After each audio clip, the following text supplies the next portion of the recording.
So is Odeon Limitless worth it? For those that don't know, Odeon Limitless is Odeon's unlimited pass, really, except it's not really unlimited, but we'll get to that, where basically you pay a set fee every month, a subscription, and you can go to the cinema to see whatever you want, whenever you want. As of about now, this summer, I've been a Limitless member for 5 years, and I think I definitely get my money's worth. I've got problems with it, but I do love it. Let's talk about everything that it entails, shall we, and whether or not, I don't know, you should get it if you're somebody that likes going to the cinema and go to the cinema pretty frequently. Or if you're somebody that would like to go to the cinema more frequently, because that is something that ends up happening. I would say one of my favourite things about having Limitless is that I will go to the cinema to see films that I otherwise wouldn't have because of how much going to the cinema costs. I don't know about you guys, I want you to comment down below, by the way. How much does going to the cinema cost for you? Like, the day depends usually, sometimes even the film depends. Also, the seats that you choose within the film depend. So, for example, my local cinema, my local Odeon, is an Odeon Lux, which means every single seat is a recliner. Let's see if I can find you a picture of what that looks like. So each seat is pretty spaced apart. You don't have any issues with legroom. Every single seat is a good seat is sort of the idea. I still have a note on my phone where I have preferred seats for literally every single screen in my local cinema because, you know, my brain is like that. But basically, there are no bad seats. It's all very comfortable. It's nice. It's comfy. As a result of this, though, tickets, I think, are more expensive than a regular cinema might be, because whenever I've spoken about the cinema and the prices of tickets and things like that before, people have talked about how it's only like £5 to £10, so what does it really matter if the cinema trip isn't worth the experience? But here, you're looking at between 20 and 23 quid, depending on the seats, depending on the film. So this is for Beetlejuice on a Saturday. In comparison with this, where if I was to go in the week on a weekday, you're looking at more like £19.49. But it's still, we're still rounding to 20 quid either way, aren't we? Come on. Interestingly, there is a thing about Limitless right here. So see as many movies as you like, as often as you like, and 10% off food and drink. We very rarely use that, but it's 18 quid a month. So for you to actually save money, you've only actually got to go to the cinema once a month, which for somebody that's even vaguely interested in films, that is not very often. But what ends up actually happening is there are a ton of films that come out, because so here's the path that I feel like happens a lot with Limitless. You get Limitless and you're like, I can go whenever I want. What shall I go and see? I don't know. Let's have a look at the app. And then you look at the app and you realise, oh my god, there's actually quite a few things that I've never even heard of. And that happens all the time. Like every few days, it feels like I refresh the Odeon Limitless, the Odeon app, and there's listings that I've not seen, films coming out that didn't have trailers, or even, and this is one of the cool things as well, anniversary showings of older films that you perhaps didn't get a chance to see in the cinema when you yourself were younger, or just were straight up not born. And as somebody that enjoys films, and well, yeah, that is pretty cool too. For example, I've got a collection of films. I own over 1,000. So it is. I like to say that I've got pretty much every film of like historical significance, or that somebody would want to watch. I feel, and it's cool that quite often some of these older things are shown in the cinemas. As an example, check out the films that have been showing or that are going to be showing in the next few weeks. So for the last few weeks, all of the Spider-Man films, starting from the Tobey Maguire trilogy, working the way up through the No Way Home stuff. Also, all of the Star Wars films, literally all of the Star Wars films, even the bad ones. The Batman films are back in the cinemas as well. So for example, if you didn't get a chance to see Dark Knight in the cinema back in like 2008, I want to say, you've got a chance to see that. Here's one, Gladiator. That's very cool. Never seen that in the cinema. Looking forward to it. I've got my seat booked already. Same thing goes here with Interstellar's 10th anniversary. That is a film that is absolutely elevated by seeing it in the cinema. So again, that is just something very cool. So you end up going more often than you think. For example, with all of the anniversary showings combined with the fact that it, at the minute, has been summer, and typically summer is the peak of films in terms of the volume of films that come out, I feel like we've been going to the cinema 2 or 3 times a week now for a while, which does lend itself its own problems, because here's my biggest annoyance with Odeon Limitless is that it has a limit of only 4 bookings, which means that you can only have 4 things booked in advance. But the problem with that is that quite often films, especially the anniversary showings, will be put on the Odeon app way in advance of their actual showings. So for example, the Spider-Man films that have just been showing for the last 4 Wednesdays now, each one of those was put on the Odeon app back in like March. Like, no exaggeration, I think it was March or April. For 4 or 5 months, you've been able to book your seats for that. And in my local cinema, because it's an Odeon Lux, because it's not the biggest cinema in the world, they only have one screening as well. So for 4 or 5 months in advance, you are able to book the one single screening of a film that a lot of people are probably going to want to see, such as, the Spider-Man films. Because I know a lot of people that were not... I was a little bit too young to see Spider-Man 1 and 2 in the cinema. I was old enough to see Spider-Man 3 in the cinema. In fact, it's one of my fondest memories because of... The only person that ever took me to the cinema when I was a kid was my nan. She died last year, but she used to take me to the cinema when I was a kid. And Spider-Man 3 in 2007 was one of the films I saw with her. So to see that again, 17 years on, but, in my local cinema now, was cool and it's nostalgic. And I think that's something that's fun about the cinema. But the problem with this is because you can only book 4 films, you've got a choice to make here. If you use your Limitless to book those 3 Spider-Man films, for example, that means that you are now without Limitless for months. Now, there are a few workarounds, which I'll talk about in a minute, but realistically, we shouldn't have to have these workarounds. The easiest solution to this, and I've been told before that Cineworld have done this, have anniversary and special showings of films not count towards your total of 4. A 4-film limit is almost perfect for new films that are coming out, new releases, because it's very rare that in any given month you'll see too many more than 4. Like I said, on an average week, not in the middle of summer, not when there's a ton of anniversary showings out. Like right now is an exceptionally busy period with films. I don't know why there's so many anniversary showings. I think I counted the other day and there's over 20 anniversary showings right now between all the Batmans, all the Star Wars, all the Spider-Mans, Gladiator, Pulp Fiction, Edward Scissorhands, Coraline. There's so much. But apparently Cineworld does not count these special showings towards your limit of 4. And if Odeon did that, it'd be great. Here's the workaround, by the way, is what you can do. Pay for the tickets like a normal cinema goer, as if they were regular tickets, right? And then when you go in on the day, the limit of Odeon Limitless isn't a thing on the day.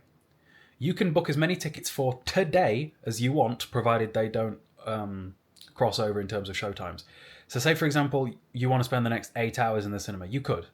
And what that means is that because there's no limit of on the day, pay for the ticket so that it doesn't count towards your limit of 4.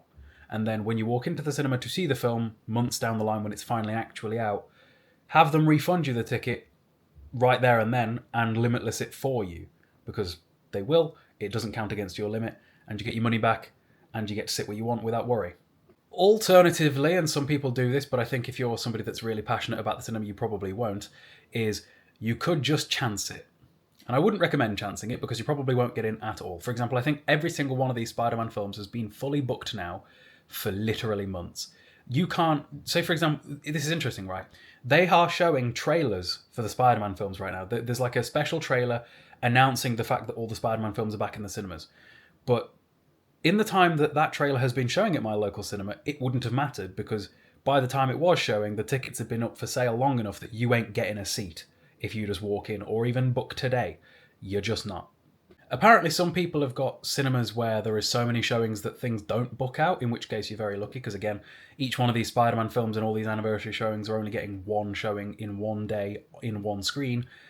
So we don't have that luxury. So again, for me and for a lot of people I know that have Limitlesses, the pay in advance and have it refunded on the day and Limitless in there and then is the best approach to it. Alternatively, you can refund it at home closer to the date and then limitless it, but you risk someone else buying that seat if it's like a really hot seat in that time that it takes you to cancel it, get the refund, and then pay for it, and then limitless it. So again, it's just easier to have the staff do it because it takes them 2 seconds and they're not bothered. My only other problem with Odeon Limitless is not even Odeon's fault, it's society's fault. It's that over the last few years, cinema etiquette has gone out the window. If you are somebody that is going to use your Limitless card as often as I do, you will go to the cinema all the time. You will see some of the worst of humanity. You will see some of the worst manners. You will see some of a lack of care for attention of the people around you. Like, people will speak in the cinema, they'll talk to the mates, they'll go on the phone. Even, here's the thing, recently, Apple Watches. People, for example, the Rise to Wake thing with Apple Watches. Every time somebody lifts their hand to have a drink, every time somebody puts popcorn in their mouth, their wrist lights up. And for some reason, the person whose wrist is lighting up doesn't see a problem with that. But it is annoying. You guys might be watching this going, oh, it's not that annoying. But here's a test for you, right? Make your room pitch black. Turn every single light off, except for the big screen in front of you. Have somebody to your left or your right turn a light on.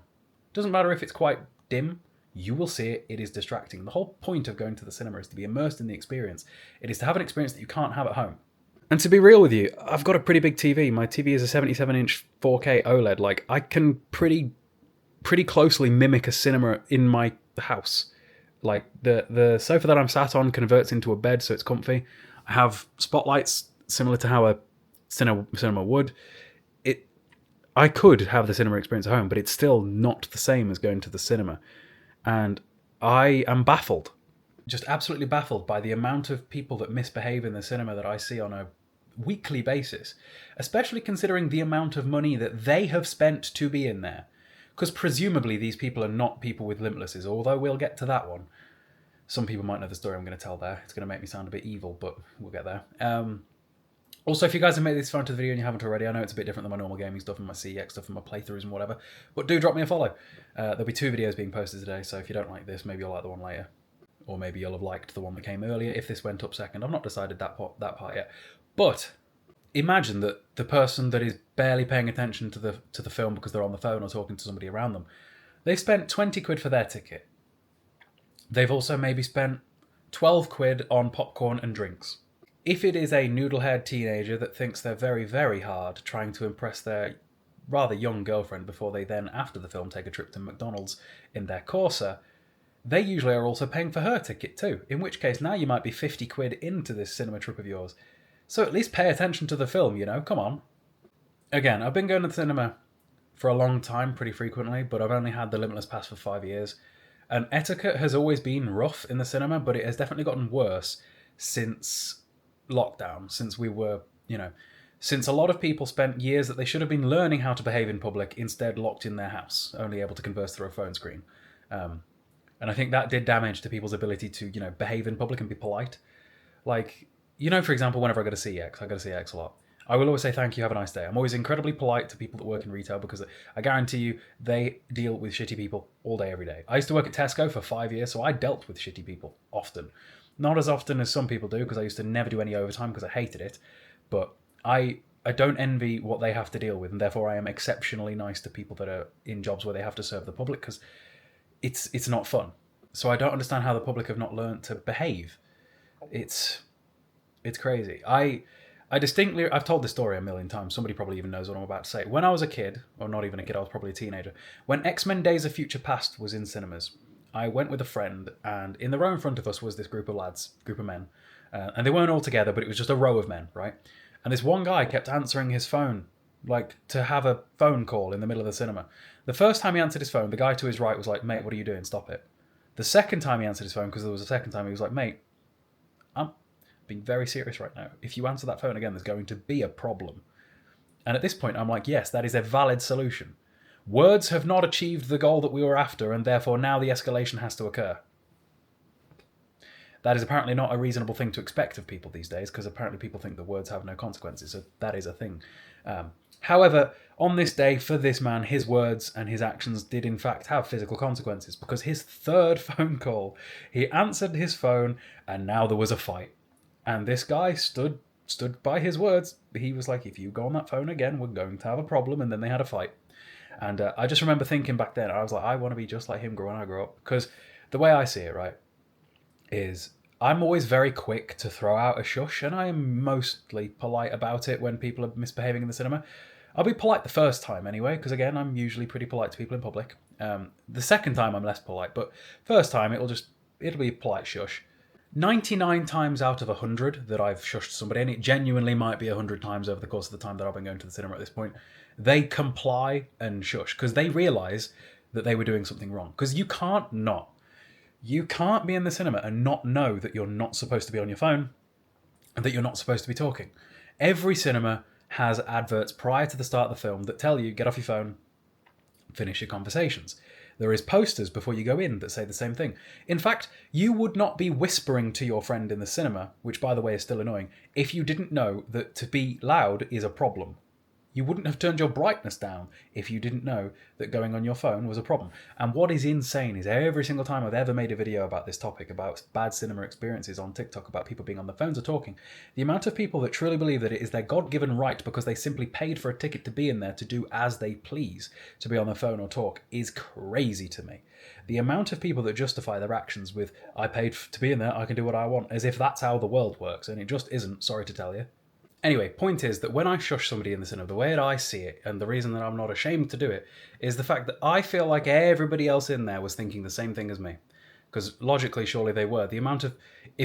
I cannot be the only one getting annoyed if I see somebody on their phone and it's distracting me from the film, or somebody's being obnoxiously loud talking to the people around them. And everybody in that room is thinking, God, I wish they'd shut up. God, I wish somebody would say something. I'm quite willing to be the person that says something. I'm in the cinema so often. I know all the staff by name. The staff are like... Oh, there's a few staff in there that are so down for it. They're like, yeah, if there's a problem, come tell us. We'll have a scrap. Like, there's a few in there that want it. It's mad. So yeah, I've probably ranted for half of this video about people talking in the cinema, but trust me, it's one of the topics that I'm pretty passionate about. People, if you go to the cinema frequently, especially with a Limitless pass, you will see that people just don't understand how to behave anymore, and it is kind of crazy. In which case, here's some more advice to you. Avoid Mondays, or for whatever cinema you go to, odds are there is a day of the week where tickets are like half price. Don't go on that day. Because typically the cheaper the barrier to entry for people to get in, the worse they are going to behave because the less money investment there is. For example, if somebody, hypothetically, had to spend £100 for a cinema ticket, you best believe that every single person in that screening is going to be on their best behaviour because they're actually, they're like, Christ, I better watch the film, I spent £100. But apparently 20 to 30 quid on a ticket is not enough to get people to behave properly. So God forbid a ticket be £5 to £10 on a Monday or a National Cinema Day. National Cinema Day, I think tickets are like £4. All of the staff that I know are like, yeah, don't go to the cinema on National Cinema Day if you're somebody that likes films. It sounds like the opposite of good advice, because National Cinema Day, you should be like going and celebrating films, but no. The amount of people that will be going to the cinema because of how cheap it is and because they've got nothing else to do and don't understand how to behave in the cinema and as such are not bothered about the waste of money because it was only £4 to begin with, it's not worth going. Like, my favourite time is like Sunday afternoon, Sunday night, and even then I see problem people, it's annoying. So yeah, that's arguably the biggest problem with being an Odeon Limitless member, and it's not even Odeon's fault, it's a society problem in that people don't know how to behave in public anymore, and it's kind of crazy. And they're always very shocked when they are told to shush, but they always do shush. I've never had it where they didn't. So yeah, is Odeon Limitless worth it? I think that if you're somebody that wants to go to the cinema more often or already goes to the cinema more than once a week or more than once a month, you can definitely save some money. It probably depends upon the type of cinema you have as well. For example, I hear about these cinemas where tickets are a fiver all the time. In that case, you'd have to go to the cinema 4 times to make your money back over the course of a month, and maybe you won't get your money back if you're somebody that does that. But in cases like mine where my cinema tickets are like 20 quid, that means that if I even go once every month, I will make my money back. For example, back when we got our puppy, we didn't go to the cinema for a month then because she wasn't able to go more than an hour without holding a bladder. So we had to just, not go because of having the newborn dog. But shortly after that, we went like 5 times in a month over December. So when she was old enough to hold it for an hour and a half or 2 hours. So it's definitely well worth it. I think they've increased the price like 3 times in the time that I've been Limitless. Because I swear to God, it used to be like £14.99 and it's currently, what, did I say £18.99? Something like that. I don't know how I would probably stay with them no matter how much they put it up to, provided it continued to stay cheaper. Because again, it's a nice opportunity to go and watch films you wouldn't have bothered watching otherwise. And that is one of the big ones, is that I think that if there are a lot of people who only go to the cinema to see the big blockbusters or things that are guaranteed to be good. Whereas with Limitless, it gives you an opportunity to take a chance on something that you otherwise might not like, because the only thing you've got to lose is potentially your patience if people don't know how to behave in the cinema, which they often don't, and also the time that has elapsed to be there in the first place. So, yeah, hope you guys enjoyed this different kind of video. I thought it was kind of interesting. If anybody's wondering, by the way, I've been to the cinema, I think 300 times on Limitless over the 5 years. So yeah, see you in a bit.